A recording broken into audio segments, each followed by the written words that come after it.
Are you ready to buy that home in Georgia? Make sure you follow my 5 simple steps to finding that right home.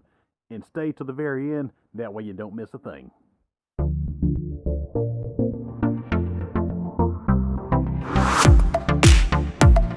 What's up, everybody? Welcome to Living in Georgia, my YouTube channel. My name is Eric Berry with Fathom Realty, and glad you can make it here today. If it's your first time tuning into the channel, smash that like button, hit subscribe, make sure that notification bell is on.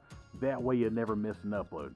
Now, if you found this channel, that means you're interested in moving to Georgia. You want to know what it's like living in Georgia, eating, drinking, sleeping, playing, working, whatever it may be. This channel is the right channel for you. So hey, as much as I love making these videos, I would love to help you with your real estate needs. So whether you're buying, selling, investing, whatever it may be, call me, email me, text me. I've got you covered when you're moving to Georgia. So hey, let's get on with the video. Step number 1, reach out to me. Call me, email me, text me, Facebook, Instagram, whatever it may be. You got my information all over the place here. Biggest thing we want to do is have a conversation. With this conversation, we're going to start to look for your specifics of what you're looking for in a home, where you want to move to, the types of homes you're looking for, the price point you're trying to stay within, whether you're looking for something for a family or a single person, whatever it may be. Let's get those must-haves and we can live without down to where, we're focused on the right area and the right homes for you. Now, once we have a game plan, it's all easy from there. One of the biggest things I pride myself on is the fact that I try to make this a stress-free, easygoing, painless experience for you. That way, you're not stressed out when you finally close on your new home and move in. So hey, just a reminder, once again, step 1, reach out to me.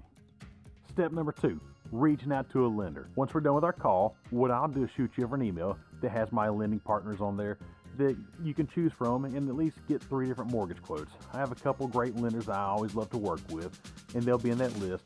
That way you can reach out to them also and get the same type of experience that I've had in the past on my home purchases and my other clients have. It's always great to get a good lender who's going to keep you informed of every step of the way on that mortgage process. That way nothing's overlooked, nothing's missed, and you're not scrambling 2 days before closing trying to make sure everything's going to go through properly with it. So my lenders are great. I love working with them, and I know you'll love working with them too. One last thing on the lenders. I've had people before ask me, hey Eric, should I go with the big box lender? I'm like, I always get that recommendation. Always reach out to them, check with them, see what they have to offer. But from experience, most of the time, the smaller local lenders, they're the local people. They're the ones that people always talk to, and they're always out there in the area working with a lot of the clients out there. But they always give you great customer service, and they're local. You can always go right to them. Some of these big box places, you have to call them on the phone, shoot them an email, and you can never actually get in front of them and talk with them. So that's my perspective here as far as dealing with the big box lenders or going with a smaller local lender. The local lenders always give you better customer service, and I've always seen them give better rates too. So that's my take on the small lenders compared to the big lenders. Step 3, putting together a search. Now, after we've talked and kind of got all the information of what you're looking for, and you've talked to the lender and kind of got a price point, now we can actually narrow down a search for you.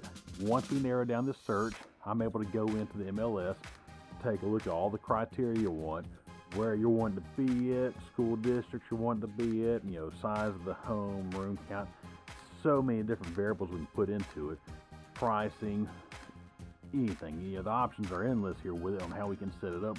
But I'll set you up on an automated search to where once those homes that fit your criteria pop up, they'll come directly to you. So at that point, you'll have an influx of emails coming to you with different homes that you're looking at. And these right here will fit your criteria. Then what we'll do is we'll actually go and set up some showings and go out and view these homes. Now, if none of these homes fit your needs, hey, I do go and search for homes for people that aren't even on the market. I do cold calling on that nature to where if you got a place that you'd like to find a home at, hey, let me know. We're going to find a home for you somewhere, whether it's on the market or not. Got to get creative in times like this where inventory is low and there's not much stuff out there. But overall, setting up a search, going to show you homes, and finding that right home for you, that's the biggest part of what we do. Now, once we found that right home or two, we go show them, preview them, take a look at everything, make sure it's the right home for you.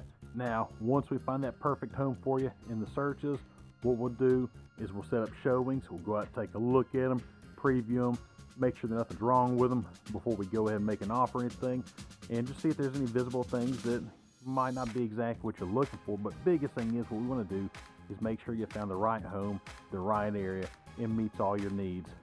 That way you'll be happy with your purchase. Step 4, let's make an offer.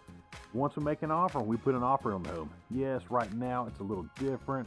Multi-offer scenarios are very common.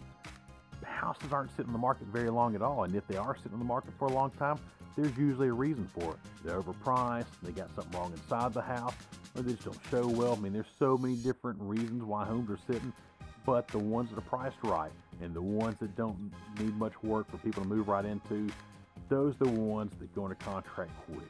Last home that I sold under contract in less than 24 hours. So once we make that offer, I will work with that other agent every step of the way to make sure that offer is accepted. And once that offer is accepted, whether it be this home or another home, whatever it may be, I'm there to still work for you to make sure that process goes smoothly. So once the offer is accepted, we got our due diligence, we got our inspections done, then we get our appraisals done, and I make sure to keep you informed every bit of that way to make this process as easy as possible, to make sure there's no hiccups whatsoever. Step 5, we close on your new home.